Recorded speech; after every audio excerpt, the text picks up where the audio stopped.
दत्तात्रय प्रभू महाराज, साधनदाता सर्वज्ञ चक्रधर प्रभू, पंचकृष्ण अवतार, महानुभाव परमार्ग अध्ययन मंदिर संस्था 40वा वर्धापन दिन सोहळा।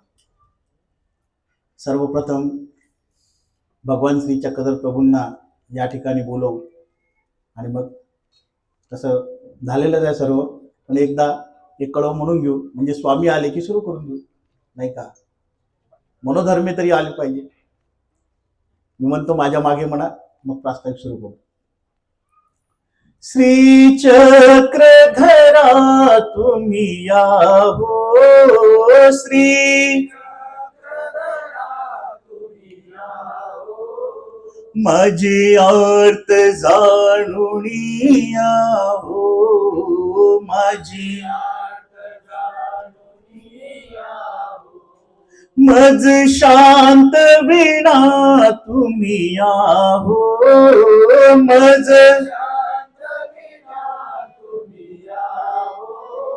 मज प्रेम देण्या तुम्ही या हो, मज तुझी एक एक ती लीळा, तुझी श्रवण करिता परमेशा, श्रवण मज वाटे जवळी सदा, मज वाटे राहावा तो स्वामी माझा, राहावा माझ्या अश्रूंची किंमत द्या हो, माझ्या तुझ्या प्रेमात मी राहो, तुझ्या श्री चक्रधरा तुम्ही या हो, श्री माझी आर्त जाणून या हो, माझी तुझ्या रूपाचा तो रस, तुझ्या रूपा सन्निधानी दिला भक्तास, सन्निधानी आम्ही असन्निधानी पापी, आम्ही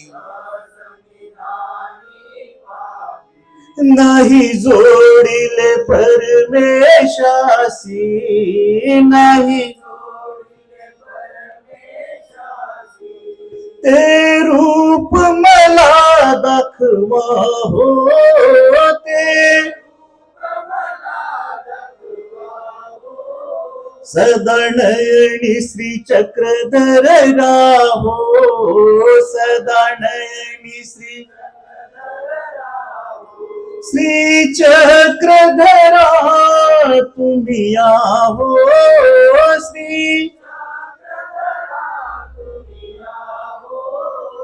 मज माझी आर्त जाणून या हो, माझी माझी आर्त जाणून या हो, माझी श्री दत्तात्रय महाराज की जय, सर्वज्ञ श्री चक्रधर स्वामी की जय, पंचकृष्ण अवतार की। बॅटरी ढिलीच आहे सगळी, आताच सांगितलं नाश्ता दिलेला आहे बरं का, भरपूर वेळ होणार आहे, मला कल्पना याची, आणि आम्ही जास्त बोलण्यापेक्षा मान्यवर उपस्थिती आहे, स्टेज पूर्ण भरून आहे विद्वत रत्नांनी, आणि मग त्या सर्वांचं ऐकायचं आहे, बाबाजींचं आहे, सर्व बाबांचं आपल्याला ऐकायचं आहे, त्याच्यामुळे मी जास्ती वेळ घेणार नाही, पण प्रस्तावनेची जबाबदारी ही माझ्याकडे आलेली आहे। तसं महानुभाव परमार्ग अध्ययन मंदिर संस्था वर्धापन दिन 40वा, उद्दिंगत होणारं वर्धन वाढून राहिलेलं आहे सगळं, नाही का.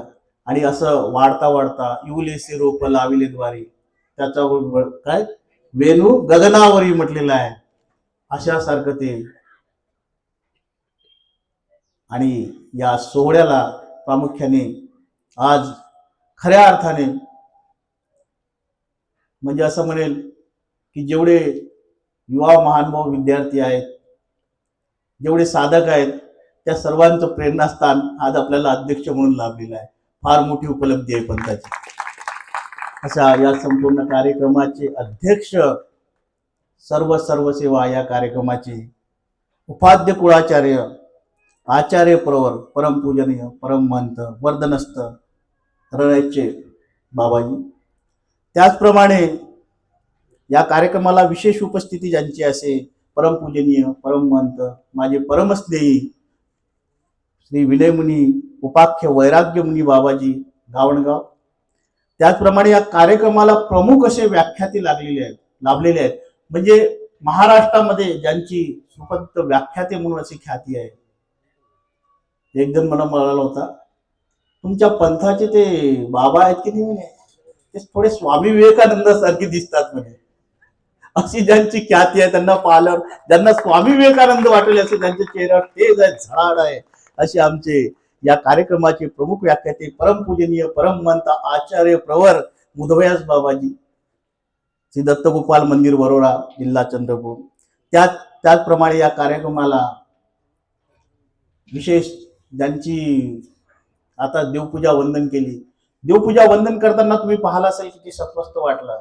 नित्तड अशी देवपूजा ज्यांची आहे, ज्यांना त्याचा व्यासंग आहे, व्यासंग म्हणण्यापेक्षा खूप आवडी आहे ज्याच्यामध्ये, असे आमचे बालूलाच लागून असलेले, आमच्यावर सदा त्यांचं प्रेम असणारे असे परमपूजनीय परममहंत आचार्य श्री कृष्णनाथ बाबाजी कपाटे पार्श्वनी. त्याचप्रमाणे या कार्यक्रमाला आमचे परमस्नेही मुकुंदराज बाबाजी, परमपूजनीय परममहंत मुकुंदराज बाबाजी नागापूरकर. त्याचप्रमाणे या कार्यक्रमाला प्रामुख्याने ज्यांची उपस्थिती आहे असे आमचे परमस्नेही विद्वतरत्न, ज्यांच्यामुळे युवा वर्गांना एक असं वाटतं बाबांसारखं त्यांचंही काम आहे. चेहरा पहा तुम्ही, आहे की नाही, आणि बाबांसारखं त्यांचंही काम आहे. त्यांना पालक एक शिकता लोक वेधले जातात. आणि त्यांची बोली भाषा, त्या भाषेमधली ती नम्रता, ती लीनता, असे आमचे परमस्नेही असे परमपूज्य श्री नितीन दादाजी बानकर, दादांसाठी जोरदार टाळ्या उद्या. योगेश्वर मंदिर, नरेंद्रनगर, छत्रपती चौक, नागपूर. आणि या कार्यक्रमाला अनेक प्रामुख्याने उपस्थित असलेले या श्री प्रभुनगर श्रीकृष्ण आश्रमचे संचालक परमपूजनीय परममहंत, आमचे मार्गदर्शक, माझे निमित्त असे परमपूजनीय आचार्य श्री अडसपूरकर बाबाजी. त्याचप्रमाणे या कार्यक्रमाला प्रामुख्याने उपस्थित असलेले आमचे रनाईचे दामोदर बाबाजी, परमपूजनीय परममहंत दामोदर बाबाजी. त्याचप्रमाणे आमचे प्रकाश दादाजी. त्याचप्रमाणे माझ्यासोबत असलेले माझे छोटे गुरुबंधू श्रेष्ठमुनी दादाजी. त्याचप्रमाणे या कार्यक्रमाला ज्यांची आवर्जून उपस्थिती असे परमपूजनीय परममहंत आमचे मोठे बंधू डॉक्टर यशराज दादाजी कपाटे. आणि त्याचप्रमाणे ज्यांचं पारिमंडल्याचार्य आणि त्यांच्यावर विशेष प्रेम त्यांचं आहे, आणि वांदेशकर पाठ आणि पारिमंडल्य पाठांचा असा डीपली स्टडी ज्यांनी केला, आणि नव्या पोथ्यांचं संकलन करून त्या पोथ्यांना मराठीमध्ये कन्वर्ट करून सगळं आणि महत्वाचे असे यास बाबा, ज्याही स्थानावर जा तुम्ही त्या स्थानावर बिलकुल तिथे गाडी जाते, लोक म्हणतात काय यास काढले महानुभावांनी, त्या यासचे निर्माते असे आमचे आबादादा, परमपूजनीय विद्वतरत्न आबादादाजी कपाटे. आणि आमचे सोनूदादा आहेत त्या ठिकाणी, त्यांचे ते सगळं. आणि या ठिकाणी प्रामुख्याने संस्थेचे अध्यक्ष, कार्याध्यक्ष, या ठिकाणी ज्यांचं आयोजन आहे संपूर्ण कार्यक्रमात असं परमपूजनीय आमचे मामा श्री प्रसन्नमुनी दादाजी खामनीकर. त्याचप्रमाणे या सर्व कार्यकर्ते, पदाधिकारी, संस्थेचे सर्व संत महंत, तपस्विनी भगिनी, सर्व आपण नाव घेता 5-10 मिनिट जातात. तुम्ही म्हणाल हे एवढे स्वागत कशासाठी करतात, पण ते स्वागत केल्याशिवाय जमणार नाही, कारण सगळ्यांचं योगदान आहे ना त्याच्यामध्ये, नाही का? आणि म्हणून हे मामाजींनी एवढे स्वागत बोलवले. आता तुम्ही विचार करत असाल एवढं स्वागतामध्ये जाण्यापेक्षा लवकर लवकर भाषण सुरू झाले आणि एकदाच बंद झाले तर बरं होता. पण तसं काही नाही. हे ज्ञान व्यासपीठ आहे, लक्षात ठेवा. ज्ञानासाठी आतुर झालेली तुम्ही मंडळी आहात. आणि हे स्वागत याच्यासाठी आहे की त्यांच्या कार्याचं, त्यांनी जे जे कार्य केलं त्यांना आणखी उजरंबीत व्हावं, ते कार्य स्वामींचं आणखी पुढे जावं, यासाठी बाबांचा जर त्यांनी सत्कार केला तर त्यांचा उत्साह द्विगुणित करण्याचा, कार्यकर्त्यांचा, सद्भक्तांचा उत्साह द्विगुणित होतो. म्हणून हे सत्कार करावा लागतात. म्हणून थोडा वेळ जातो, पण तो महत्वाचा सुद्धा आहे. या कार्यक्रमाची प्रस्तावना तशी माझ्याकडे आलेली आहे. आमचे डॉक्टर दादा मोठे बंधू, ऍक्च्युली त्यांचंही आहे, पण त्यांच्या अस्वस्थतेमुळे पायाने उभं राहणं होत नाही, त्याच्यामुळे माझ्याकडे आलेली आहे. सांगायचं तात्पर्य, दरवर्षीप्रमाणे आम्ही सांगत असतो. मला आमचा गोल्डी दादा म्हणे दरवर्षी प्रस्तावनेत एकच राहते, पण तुम्ही नवीन नवीन काहीतरी सांगता. आणि म्हटलं ते सांगावं लागलं. एवढं नवनवंत मधुरं तथापि आमचं मानव परमार्गातील मंदिर संस्था अनेक अशी मोठी क्रांती घडलेली आहे. काही पंथीयांना माहीत आहे, जुने जे आचार्य होते त्यांना आवर्जून माहीत आहे, पण काही नवीन पंथी आहेत त्यांना माहिती नाही. आणि म्हणून ते वारंवार सांगावं लागतं की कुठलीही वास्तू असो, कुठले विचार असो, माणसं चालले जातात, पण विचार थोरा मोठ्यांचे हे जागृत करणारे असतात. असाच एक विचार होता 1956 आणि त्याच्या आधीचा तो काळ. आणि त्याच्या आधीच्या काळामध्ये जे काही पंथावर आघात झालेले आहे, आणि त्या पंथावर आघात झाल्यानंतर त्या काळामध्ये जी काही पडझड झालेली होती, आणि ती पडझड थांबवण्याचं काम ज्यांनी केलं ते कैवल्यवासी रावसाहेब ठवरे साहेब. त्यांचं नाव विशेषत्वाने घ्यायलाच पाहिजे असं मला तरी वाटतं. कारण तिथून ती क्रांती सुरू झाली, आणि त्या क्रांतीला परत परत मला वाटतं 1952 या पिरियडमध्ये ते सरले. आणि त्या पिरियडमध्ये सरल्यानंतर फार मोठं असं धर्मांतर काही लोकांनी केलं. काही लोक इकडे गेले, काही लोक तिकडे गेले, आणि पंथावर एक मोठा आघात झाला. गडचिरोली, भंडारा, चंद्रपूर, नागपूर या परिसरावर खूप मोठा असा आघात झाला. काही लोक धर्म सोडून जात होते, काही लोक कुठे जात होते, काही लोकांच्या घरातून विशेष फेकले जायचे आणि देवपूजा फेकली जायची बाहेर. आणि अशा वेळी कोणी वाली उरला नव्हता. पंथ डळमळीत होण्याच्या मार्गावर होता. आणि या परिसराकडे जेव्हा कोणाचं लक्ष नव्हतं, त्यावेळेस रावसाहेब ठवरेंनी एकाकी लढा दिला. आणि त्यानंतर रावसाहेब ठवरेंच्या लढ्यानंतर मग साहेबांचं निधन झालं. मग याला वाली कोण? सर्वांसमोर प्रश्न उभा राहिला, याला वाली कोण? आता काय होणार? समोर काय होणार? पंथ जाणार का? काय होणार? पंथाचं फार मोठं नुकसान होत होतं. आणि अशातच ज्यांनी आपल्या खांद्यावर जी धुरा घेतली ती या मंदिरचे संस्थापक कैवल्यवासी डॉक्टर रावो मेश्राम साहेब. एकाकी लढा दिला. आपल्या असंख्य कार्यकर्त्यांसोबत स्पष्टनिष्ठपणा, स्वामींच्या तत्वाला कुठेही वाद आला तर त्याला त्याच्या पद्धतीने उत्तर देण्याची ताकद कुणामध्ये असेल तर ते महानुभाव परमार्गदर्शन संस्थेमध्ये आहे. तिथे ऍडजस्टमेंट चालत नाही, लक्षात ठेवायचं. स्वामींच्या तत्वाबद्दल केलेले ऍडजस्टमेंट सहन होत नाही. एकाने मला विचारलं की म्हणे ही संस्था कशी काय निर्माण झाली, कसं काय, काय तत्व आहे, काय तुमचं हे आहे. त्यावेळेस मी त्यांना सांगितलं, ते पीएचडी करत होते. म्हटलं जिथं महानुभाव परमार्गदर्शन संस्था म्हणजे काय, म्हणजे ऍक्च्युली काय. मी त्यांना सांगितलं, ज्या वेळेस स्वामींच्या ध्येय धोरणाला कोणी वाद आणण्याचा प्रयत्न करत असेल आणि स्वामींचे तत्व दुसऱ्या पद्धतीने मांडण्याचा प्रयत्न करत असेल, श्री चक्रधर स्वामींच्या विचारांना जिथे जिथे कोणी छेद देण्याचा प्रयत्न करत असेल त्याला त्याच्या पद्धतीने उत्तर देणारी संघटना म्हणजे महानुभाव परमार्गदर्शन म्हणजे संघटना.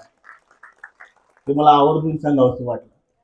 आणि असा तो प्रसंग. आणि त्या वेळपासून जी सुरुवात सुरू झाली ते बीजारोपण सुरू झालं. असंख्य कार्यकर्त्यांच्या घरी जाऊ जाऊ, त्यांना भेटी देऊ देऊ, त्या सद्भक्तांच्या घरी भेटी देऊ देऊ डॉक्टर साहेबांनी एक हाती किल्ला लढवला. आणि त्यांच्यासोबत असणारे सर्व त्यांचे ते सर्व सद्भक्त, तुम्ही कार्यकर्ते म्हणा, काही म्हणा, ते सर्व त्यांच्यासोबत होते. आणि त्यांच्या त्यागात तपस्यातून निर्माण झालेला विचार मंच आहे.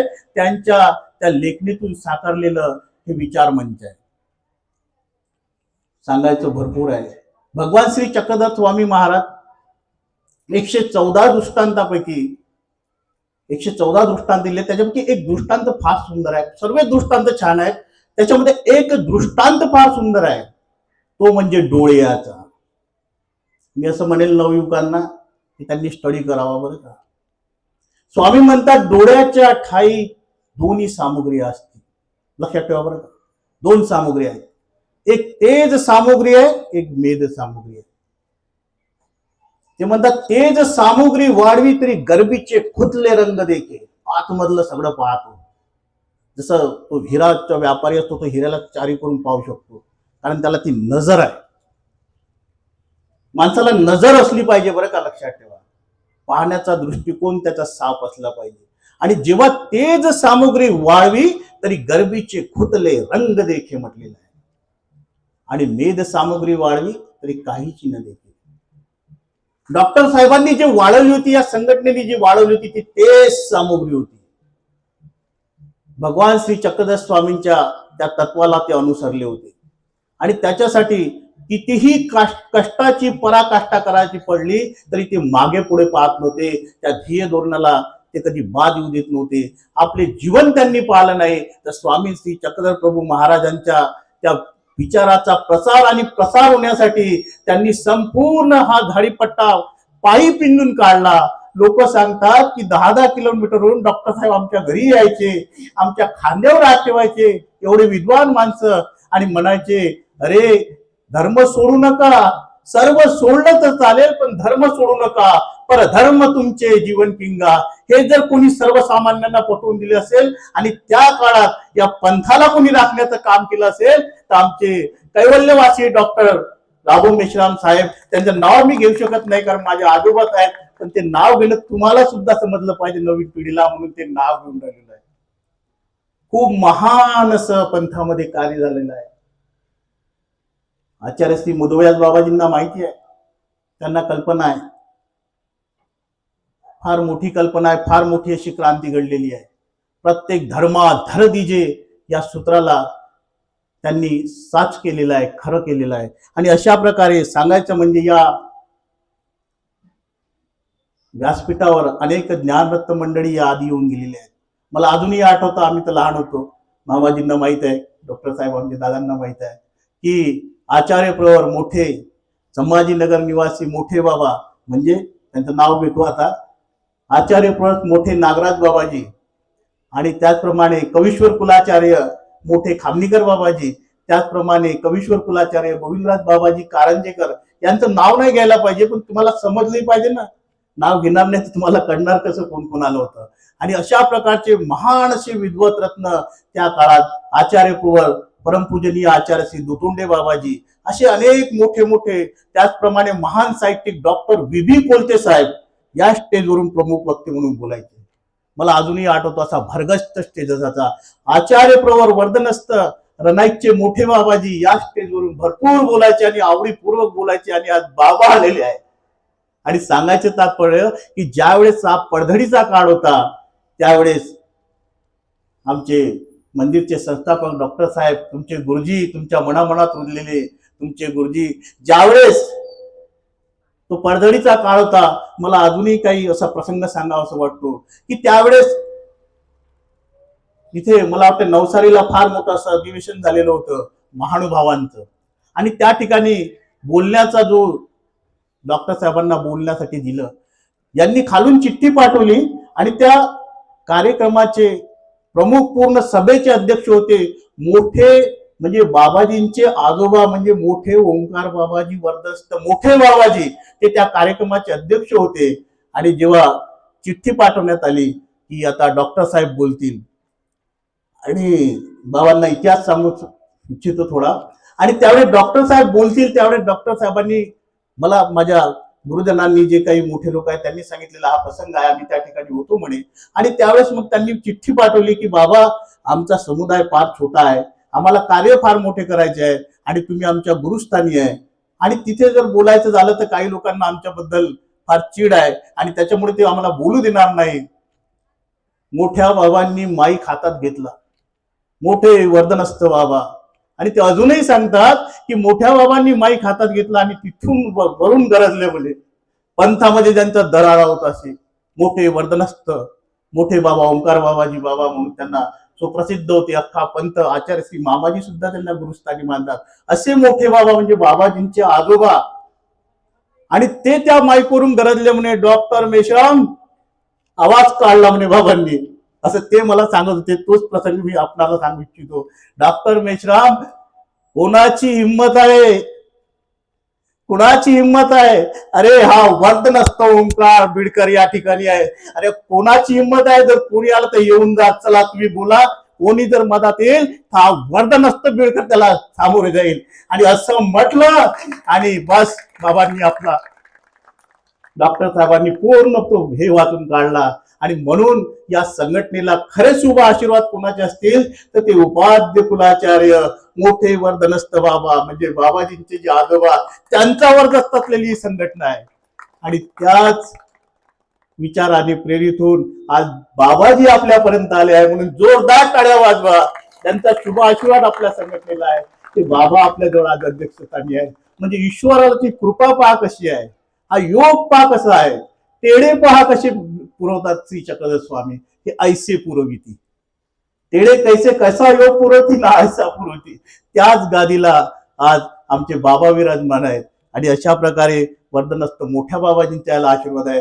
त्याचप्रमाणे आचार्य पवार मोठे बाबाजी, कवीश्वर कुलाचार्य अमरावतीचे मोठे जुने बाबाजी, म्हणजे एवढ्या मोठ्या बाबांचं नाव घेणं बरोबर नाही, आता मोठ्या बाबांचं नाव घेतलं, ते सुद्धा मुरलीधर बाबाजी कारंजेकर मोठे बाबा जुने, त्यांचा आशीर्वाद परत या संघटनेला आहे. त्यांनी म्हटलं होतं, डॉक्टर मेश्राम, तुम्ही जेव्हापर्यंत आहात तेव्हापर्यंत या धर्माची पताका चालू ठेवायची. तुम्हाला जिथं वाटेल की मी थकलो तर हा मुरलीधर कारंजेकर तुमच्या मागे आहे. म्हणून त्यांचे सुद्धा शुभ आशीर्वाद या संघटनेला आहे. त्याचप्रमाणे आमचे कवीश्वर कुलाचार्य नुकतेच सरलेले आमचे आचार्य श्री गोविंदराज बाबाजी कारंजेकर, त्यांनी तो वसात घेतला होता की जोपर्यंत माझ्या जीवात जीव आहे तोपर्यंत मी या अध्ययन मंदिरच्या कार्यक्रमाला येईल. आणि खरे अध्यक्ष दरवेळी बाबा राहायचे आणि तो शब्द शेवटला श्वासापर्यंत बाबांनी पाळला. ही संस्थेची उपलब्धी आहे. त्याचप्रमाणे मला आणखी एक नाव घ्यावं वाटतं, असे अनेक आचार्य या ठिकाणी होऊन गेले. उपाध्य कुलाचार्य कैवल्यवासी मोठे बाबाजी, मला अजूनही आठवतं 23 वर्धापन दिन सोहळा आम्ही फार मोठी अशी शोभायात्रा काढली होती त्यांची. आणि पूर्ण फिरत पर्यंत ते तिथे बसले. आणि जेव्हा त्यांनी इथून या स्टेजवरून प्रवचन केलं होतं, त्या प्रवचनाला आजही असं म्हणतात की लोकांच्या अंतःकरणात ते प्रवचन आजही रुजलेलं आहे. बाबा आजही ते प्रवचन गेलं नाही. अशा गुरुवर्यांचे आशीर्वाद या संघटनेला आहे. बाबाजीसाठी एकदा जोरदार टाळ्या होऊ द्या. आणि एक एक सांगायचं म्हणजे किती सांगावं. मामांनी सांगितलं की हे करायचं आहे, तेही करायचं आहे, द्वय हे द्यायचंय मला, पण जास्ती मी सांगणार नाही. पण या कार्यक्रमाला जसं त्यावेळेस मग ती संघटना उभी झाली आणि त्याच्यानंतर अनेक कार्यकर्ते, त्यांच्या कार्यकर्त्याचं बलिदान आणि त्यांच्या कार्यकर्त्यांनी केलेलं, बाबा सांगायचं तात्पर्य म्हणजे ज्यावेळी की लोक जेव्हा धर्म सोडून जात होते, आमचे बाबा फक्त चिठ्ठी पाठवायचे, डॉक्टर साहेब फक्त चिठ्ठी पाठवायचे. तिथे चिठ्ठी गेली की तो माणूस हा विचार करायचा नाही की मला किती लोक पोसायचे आहे घरी. तो फक्त हा विचार करायचा की श्री चक्रधर स्वामींच्या तत्वज्ञानाला, या त्यांच्या विचाराला, त्याच्या विचाराचा प्रसार आणि प्रसार करण्यासाठी स्वामींच्या तो आपलं घरदार सोडून द्यायचा आणि चालला त्या गावात. चालल्यानंतर त्या गावातली संघटित लोक करायचे आणि हळूहळू संघटित लोक केले की त्या लोकांना सांगायचं की हे असं साईबाबांनो, धर्म सोडू नका, सर्व सोडा पण धर्म सोडू नका. ही न्यूज ज्यांनी ठेवली, ज्यांच्या बलिदानातून हे वास्तू निर्माण झाली, असे सर्व शेकडो कार्यकर्ते. अरे एकदा जोरदार टाळ्या होऊ द्या, सर्वांसाठी आठवण करा. मूर्ती त्यांची आठवण खूप आवश्यक आहे. आणि एवढं सगळं झाल्यानंतर जेव्हा खूप आणखी धर्मावर ग्लानी आली आणि मग डॉक्टर या महाराष्ट्राचे मुख्यमंत्री आणि भारताचे वाघ म्हणून ज्यांना ओळखलं जायचं असे डॉक्टर यशवंतराव चव्हाण साहेब. आमचे बाबा आमचे कार्यकर्ते घेऊन सद्भक्त घेऊन त्यांच्याकडे गेले आणि 7वा मला वाटतं त्यावेळेस प्रायमरी शाळेला शिक्षक होते साधे. आणि मग गेल्यानंतर बाबांनी विचारलं, ते म्हणे बोला कशासाठी आलात. आणि त्यावेळेस तो प्रसंग सांगणाऱ्या लोकांनी मला सांगितलं त्या ठिकाणी आम्ही होतो म्हणे. मेश्राम बोला कसं काय.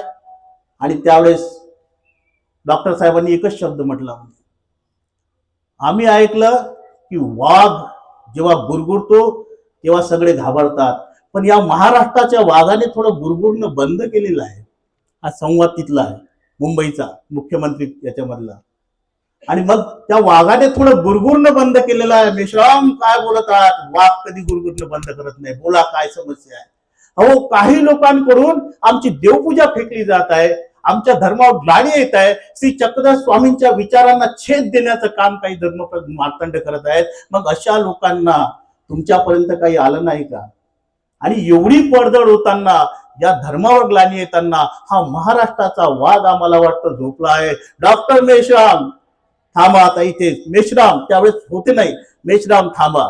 लगेच PIPA ला बोलवलं, कलम कितीतरी लावली आणि त्या कलमेनुसार जे जे या पंथावर जर धर्म हे करत असेल, महान भावानं जर कोणी आक्रमण केलं याच्या नंतर 3rd डिग्री देऊन त्याला आतमध्ये टाका अशी पोलिसांना सूचना केली. आणि महाराष्ट्राच्या इथून मुख्यमंत्री क्वार्टरमधून जो आदेश निघाला की त्यानंतर धर्माची पडझडच बंद झाली आणि धर्माला त्या ठिकाणी एक स्थिर स्थावरपणा करण्याचं काम या मंदिरचे संस्थापक डॉक्टर कैवल्यवासी डॉक्टर बाबांनी केलं.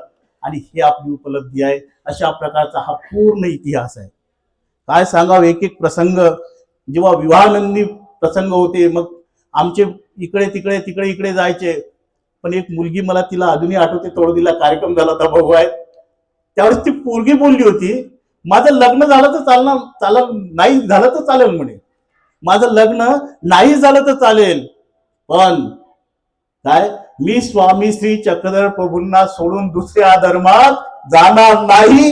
ही उपलब्धी त्या संस्थेची आहे. हे जे भिनलेलं आहे ना आतमध्ये, हे कधीही निघणार नाही. हे स्वामी त्यांनी तना मना धनामध्ये तुमच्या रुजवलेले होते. ही एक. आणि मग भारतीय दर्शनी आणि महानुभव तत्वज्ञान डॉक्टर साहेबांकडून आल्यानंतर मुख्यमंत्र्यांकडून भारतीय दर्शनी आणि महानुभव तत्वज्ञान या ग्रंथासाठी त्यांनी फार अतुनात प्रयत्न केले. प्रस्तावना फार मोठी होईल म्हणून मी थोडासा ब्रेक देतो, कारण की प्रस्तावना फार मोठी म्हणून या ठिकाणी ब्रेक देतो. आणि सांगण्याचं तात्पर्य तिथून आल्यानंतर मग त्यांनी परत भारतीय दर्शनी आणि महानुभव तत्वज्ञान हा अद्भुत असा ग्रंथ या सृष्टीतलावर आणला आणि त्याचं त्यांनी प्रकाशन केलं. आणि तो पहिला असा ग्रंथ होता की ज्याला महाराष्ट्र शासनाने अनुदानित केलं, असा पहिला ग्रंथ होता. आणि असा तो ग्रंथ आजही आपल्या वाचनाला आहे. बाबाजींनी आताच सांगितलं, मी लहानपणी घेतला होता म्हणे. अनेक गोष्टींचं त्यांनी त्यामध्ये विश्लेषण केलं आहे. आणि सर्वात महत्वाचं म्हणजे त्याच्यामधलं एक वाक्य सांगतो, या ठिकाणी थांबतो. त्याच्यामध्ये ते म्हणतात, त्यांचा बुद्धी कल्पकता फार तीक्ष्ण होती. उपाध्ये कुलाचार्य मोठे बाबाजी म्हणायचे, डॉक्टर साहेबांना साक्षात श्री दत्तात्रय प्रभू महाराजांचा वरदहस्त आहे म्हणे.